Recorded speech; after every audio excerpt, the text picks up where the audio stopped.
Bonjour et bienvenue dans la Voie lactée, l'espace dédié aux femmes. Ici, sororité et partage sont les maîtres mots.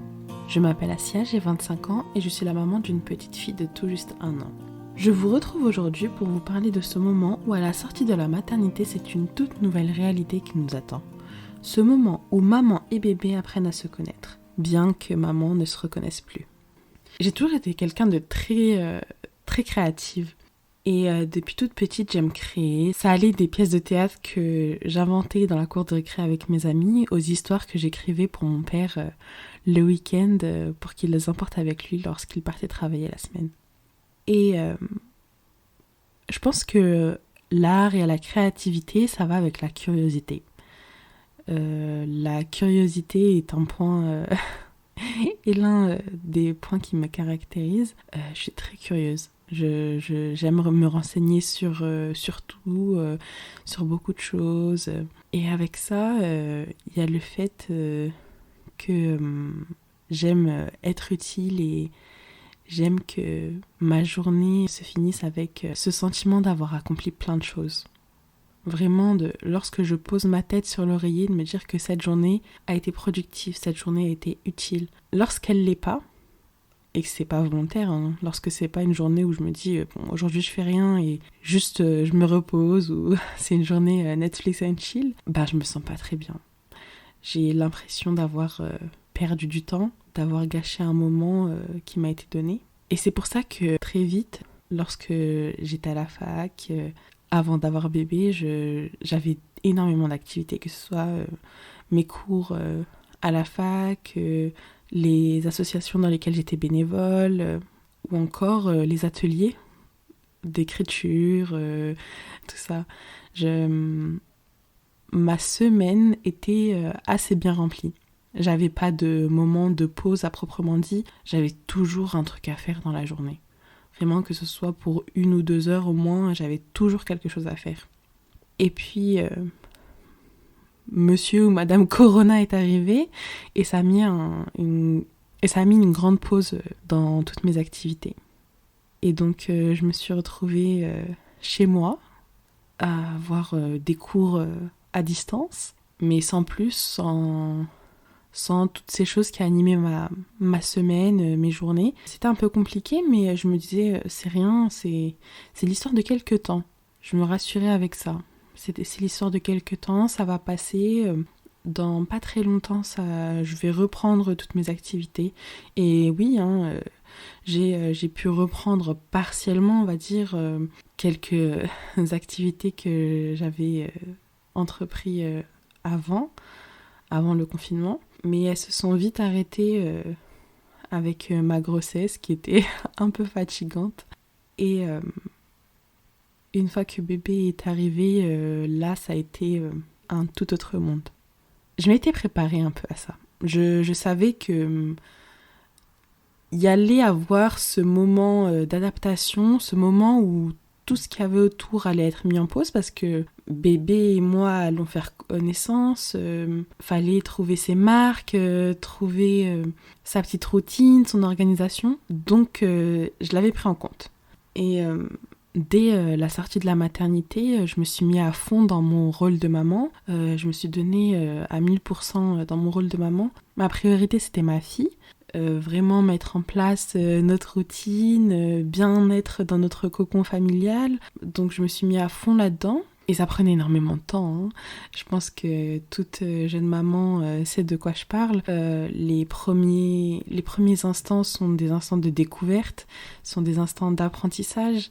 Et je parle surtout pour la maman. On apprend à vivre avec ce petit bout de chou qui vient de voir le jour.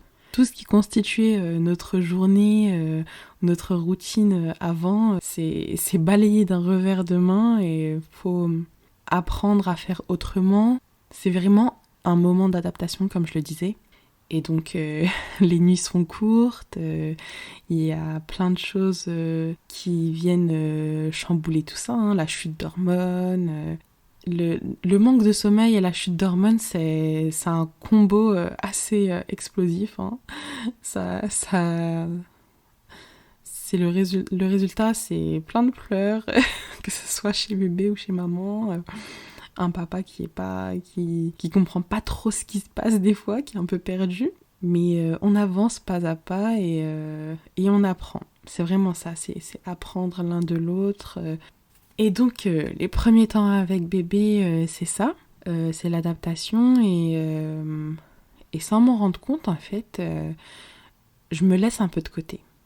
Dans quel sens? C'est que je me laisse un peu de côté, je suis focus sur ma fille. Je suis vraiment focus sur ma fille. Tout ce à quoi je pense dans la journée, hein, et même dans la nuit, c'est elle. Est-ce qu'elle a faim? Est-ce qu'il faut la changer? Est-ce qu'elle est assez habillée ou pas assez habillée? Ou trop habillée? Je lis beaucoup concernant l'éducation, ce que j'ai envie de faire avec elle plus tard, que ce soit la langue des signes, la DME, tout ça, même si elle est née, elle a tout juste quelques jours. Mais je suis à fond là-dedans. Vraiment, je suis à fond là-dedans et tout ce qui constituait ma vie, on va dire entre guillemets, avant sa naissance, ben... Il n'y a plus tout ça, hein. Je suis une personne qui lit beaucoup, qui adore écrire. Et là, ben, pas du tout. Là, j'ouvre pas un livre si c'est pas un livre qui va concerner l'éducation, la parentalité. Je n'écris pas. J'ai pas le temps d'écrire. Je m'occupe de ma fille et lorsqu'elle dort, c'est soit je fais un peu de ménage, soit je dors un peu aussi. J'ai pas encore mes marques et je dois dire que les 2 premières semaines surtout, j'avais l'impression que c'était un peu toujours la course. Enfin, pas toujours la course, mais que j'étais un peu dans un marathon et c'est ça, en fait c'est ça. C'est que c'était assez dur à gérer parce que c'est tout nouveau, il y a beaucoup de choses à faire, beaucoup de choses à intégrer. C'est pas encore naturel. On n'a pas encore pris nos marques. C'est compliqué. Les 2 premières semaines, je me sentais un peu submergée par tout ça. Et je crois que j'ai commencé, pas vraiment à trouver mes marques, mais à me dire, c'est bon, souffle un coup, tranquille, à partir vraiment vers la fin du premier mois. Même si après, d'autres aventures sont venues. Mais par rapport à ça, par rapport à l'organisation, c'était un peu compliqué parce que je me disais vite, trouvons nos marques. Plus vite on va trouver nos marques, plus vite je pourrais revenir à mes autres occupations. Mais en fait, j'étais à fond dans mon truc et ça fait que c'est même pas le fait de j'ai pas le temps de revenir à ce que je faisais avant, non, c'est que vraiment ma tête, mon esprit, c'était focus sur mon enfant. Sur ma vie familiale. J'étais en mode maman puissance 10 000. Et il y a ce jour où il y a une petite voix dans ma tête qui me dit stop, ok, t'es maman, mais t'es pas juste maman. Réveille-toi. Et ouais, je suis pas juste maman, mais je suis qui en fait? C'est ça la question. Je suis pas juste maman, je sais qu'avant d'être maman, ben j'avais d'autres occupations, tout ce qui constitue en fait ma personnalité, hein, que ce soit dans l'art, ce besoin de m'investir associativement, de travailler, toutes ces choses-là, je conçois qu'elles étaient en moi, mais à ce moment-là, en fait, il y a comme un grand vide dans ma tête et je me dis, mais attends, qui est-ce que je suis maintenant?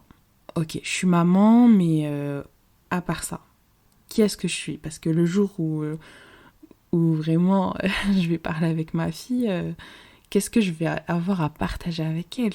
Qu'est-ce que je vais lui apporter? Je serai sa mère, mais en dehors de ça, qu'est-ce que je suis? Je suis une épouse aussi, oui, mais pas que. En fait, ce truc-là d'exister, enfin, de pas exister que par le biais d'autres personnes. Et à ce moment-là, en fait, quand j'ai commencé à me dire ça, il y a comme une sorte de nostalgie qui s'est emparée de moi. Je me remémorais en fait toutes ces choses que je faisais avant, que je pouvais faire avant, et que maintenant je pouvais plus les faire, ou c'était plus aussi facile de les faire. Il fallait que j'intègre ça. Ça m'a rendue triste un peu. C'était difficile à accepter. Même si avant d'accoucher... je pense que toutes les mamans, on a ce truc-là, on entend, oui, profite bien, quand bébé sera là, tu pourras plus te déplacer aussi facilement, tu pourras plus faire toutes ces choses. Ok. Et bon, aujourd'hui, avec du recul, je me dis, on peut faire énormément de choses en s'organisant bien. Mais à ce moment-là, en fait, comme on a cette organisation qu'on avait avant, qui ne colle pas avec ce petit bébé qui est arrivé entre-temps, on ne sait pas comment faire autrement. Et le fait de ne pas savoir faire autrement, on se dit que c'est pas possible et là, c'est la déprime. J'avais l'impression d'être un lion en cage.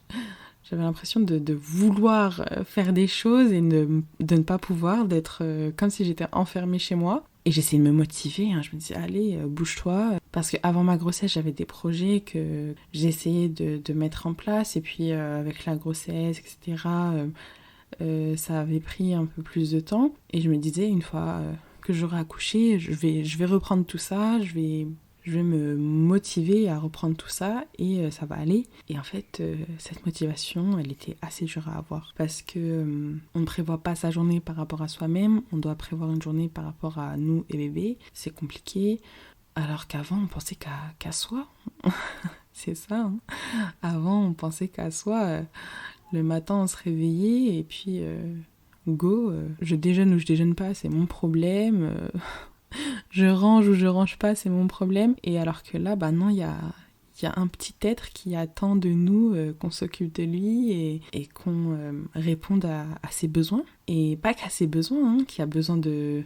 ça fait partie des besoins, mais qui a besoin de cet amour, de ces moments de partage pour pouvoir grandir et évoluer. Et donc là, on doit faire avec, on doit organiser sa journée en fonction de notre enfant. Et là, je parle que d'un seul enfant, je ne sais pas comment on fait encore avec 2 ou 3. J'en parlais dernièrement avec une amie qui me disait que après, c'était un peu plus facile parce qu'on trouvait notre organisation. Donc je sais pas, je verrai par la suite peut-être. Moi, ça me fascine de voir ces femmes qui ont 2, 3, 4, 5, 6 enfants et qui sont très inspirantes en fait. Et je me dis, moi avec une seule, pour l'instant, on en a connu des choses et donc avec 3 ou 4, je sais pas comment je ferai. Chapeau à celles qui ont des familles nombreuses et qui s'en sortent super bien. Et donc, revenons à notre récit. Voilà, il y a ce moment-là où je me rends compte en fait que c'est plus pareil, qu'il y a ce bébé à qui il faut que je pense aussi. Et là, c'est super dur de se motiver. C'est vraiment super dur de se motiver parce que il y a un moment où on se dit, bon, il y a cette tétée-là qui va durer, on va dire 10 minutes. Quand la tétée est finie et qu'elle dort, je me mets à bosser. Et en fait, la motivation redescend juste après. Parce que dès qu'elle dort, je crois que je vais mettre une machine ou je pense que je vais aller me coucher aussi un peu parce que cette nuit, j'ai pas trop dormi. Et les jours avancent les uns après les autres. Et on se rend compte après que on n'a pas tant avancé que ça. Que la semaine est passée et que on est au même point que lundi. On est dimanche et il n'y a pas une ligne de notre to-do list qu'on a pu barrer. Là, c'est assez dur à accepter. On s'en veut et on se dit ok, j'y arrive pas. C'est vraiment ce que je me suis dit. Je me suis dit j'y arrive pas. Pourquoi toutes ces mères s'en sortent super bien et moi j'y arrive pas là. J'ai envie de faire tellement de choses et j'ai pas le temps. J'ai l'impression que j'ai pas le temps, que je peux pas, que je suis pas motivée. Et en parallèle de tout ça, il y a le moi que je vois dans le miroir chaque matin et ce moi qui me plaît pas du tout. Ce moi qui en fait, quand je me vois, ça me motive encore moins à bouger. Pendant la grossesse, j'ai adoré mon corps, voir mon ventre grossir de jour en jour. Même avec les vergetures qui sont arrivées vers la fin, c'était pas grave, mais j'adorais ça, me dire mon enfant est en train de grandir à l'intérieur de moi. Je suis sa petite maison avant qu'il arrive dans ce monde. C'était magique, c'était incroyable, j'adorais ça. Et une fois que j'ai accouché, déjà à la sortie de la maternité, j'étais gonflée de partout. J'ai perdu mes kilos de grossesse assez rapidement, mais j'ai repris du poids juste derrière parce que j'allaitais, j'avais tout le temps faim, je bougeais pas, je sortais pas de chez moi, je faisais pas de sport, donc j'ai pris très vite du poids. Celle que je voyais dans le miroir tous les matins... ça va être fort ce que je vais dire, mais elle me dégoûtait. Je me disais, c'est quoi ça ? C'est quoi ce corps ? Comment est-ce que j'ai pu en arriver là ? parce qu'à l'origine, je suis quelqu'un qui arrive à avoir une certaine bonne hygiène de vie sans pourtant faire grand-chose, mais c'est aussi parce que je bouge beaucoup à la base. Enfin, je bougeais beaucoup. Et là, de rester à la maison avec bébé, je pense que tous ces petits trucs-là, on est plus amené à grignoter par-ci, par-là. Et ça a eu des effets. Et donc, il y a ce manque de motivation d'un côté, ce corps qui ne me plaît pas du tout de l'autre. Et les deux additionnés, ça fait que je me mets dans un mood vraiment négatif. Je me sens vraiment pas bien à l'intérieur de moi. Et j'ai pas envie que ça se ressente dans mon foyer parce que j'ai cette envie de créer un foyer où il y a de l'amour, de la bienveillance et l'envie de voir cet enfant grandir dans un cocon qui est safe pour elle. Et donc je garde tout ça en moi. Parfois j'explose, hein. Mon mari en a fait les frais. Il y a des jours où j'étais posée sur le canapé et puis les larmes sortaient toutes seules. Et lui, il comprenait pas trop ce qui se passait. Et j'essayais de lui faire comprendre. C'était assez compliqué de lui expliquer ce qui se passait dans ma tête. Ce besoin pour moi de revenir à une vie active, le fait que mon corps ne me plaise pas, etc. C'était assez compliqué de lui faire comprendre. Et en même temps, je me disais que ça servait pas à grand chose parce que c'était sur moi qu'il fallait que je travaille pour que ça aille mieux. Et que c'est pas lui qui pouvait m'apporter les clés pour ça. Mais il essayait de me réconforter comme il pouvait. Mais voilà, je reviens là-dessus, c'est que c'est moi qui devais travailler sur moi, faire un travail sur moi pour que ça aille mieux. Les jours avancent et ça s'accumule. Je me sens pleine de colère envers moi-même.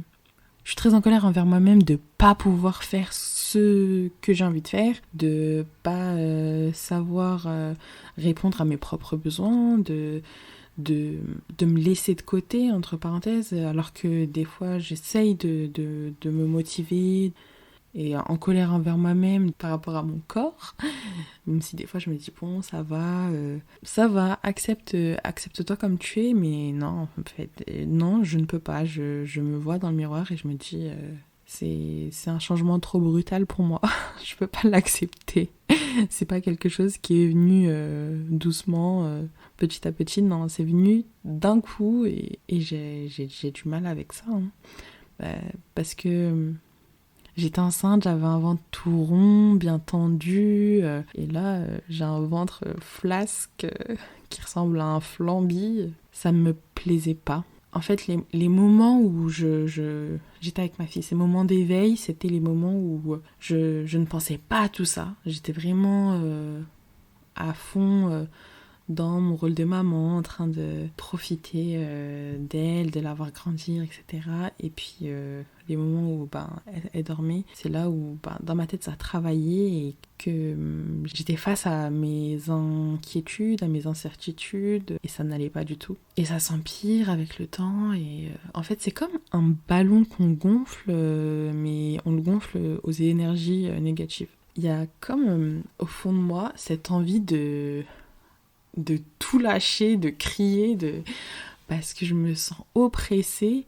Mais en fait, je m'oppresse moi-même. À ce moment-là, je me rends pas compte, mais je m'oppresse moi-même avec ces pensées négatives. Parce qu'en fait, à ce moment-là, ce dont je ne me rends pas compte, c'est que je suis à la quête de quelque chose qui ne pourra pas revenir. Parce que je suis entrée dans une nouvelle étape de ma vie, dans un nouveau chapitre. Et faut que je fasse avec et que j'évolue avec cette chose-là. Cette chose d'être mère. C'est ça le plus compliqué, de se dire que ce qu'on avait avant, la personne qu'on était avant, elle est plus là, elle n'existe plus, entre guillemets.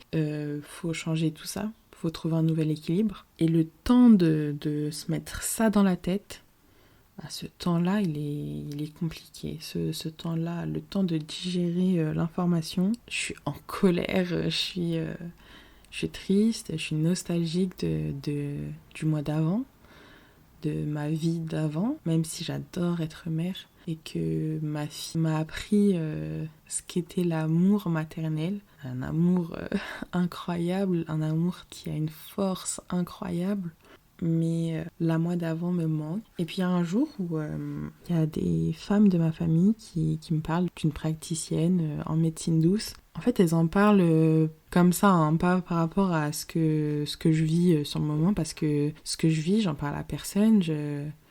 Il y a quelques fois, je laisse échapper certaines choses, mais au fond de moi, comment je me sens vraiment, je le dis pas. Parce que je sais que personne ne pourra changer ça, si ce n'est moi. Et donc, elle me parle de cette praticienne en médecine douce qui a l'air super, hein, qui sait tout de suite trouver quels sont les mots qu'on a, les mots AUX. Et donc moi, par curiosité, je me dis que je vais tenter l'expérience et aller la consulter. Le jour de la consultation arrive et elle me met face à tout ce qui se passe à l'intérieur de moi et que j'enfouis en fait. Et elle fait sortir tout ça et elle me pousse à parler, elle me pousse à voir où sont les problèmes réellement. Le fait de sortir tout ça, de vraiment me libérer de ce poids-là et qu'elle me comprenne un peu, ça m'a fait un bien fou. Le fait d'être compris, c'est une chose qui revient souvent.